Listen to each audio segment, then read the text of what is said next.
23 വർഷങ്ങൾക്ക് മുൻപ് ജോമോൻ സംവിധാനം ചെയ്ത സാമ്രാജ്യം ഒരു മെഗാ ഹിറ്റ് സിനിമയായിരുന്നു. സാമ്രാജ്യത്തിൽ മമ്മൂട്ടി അവതരിപ്പിച്ച അലക്സാണ്ടർ എന്ന അധോലോക നായകൻ യുവപ്രേക്ഷകരുടെ ആവേശമായി മാറി. സംവിധായകൻ ജോമോന്റെ ആദ്യ ചിത്രമായിരുന്നു അത്. ഷിബു ചക്രവർത്തിയാണ് സാമ്രാജ്യത്തിന് തിരക്കഥ രചിച്ചത്.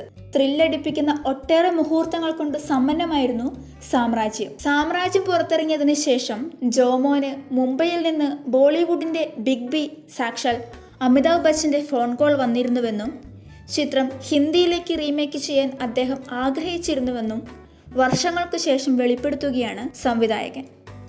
സാമ്രാജ്യം കേരളത്തിൽ സൂപ്പർ ഹിറ്റ് ആയപ്പോൾ ഗുഡ് നൈറ്റ് മോഹൻ വഴി അമിതാഭ് ബച്ചൻ ജോമോനെ മുംബൈയിലേക്ക് വിളിപ്പിച്ചു. മുംബൈയിലെ ഒരു സ്റ്റുഡിയോയിൽ വെച്ചായിരുന്നു കൂടിക്കാഴ്ച.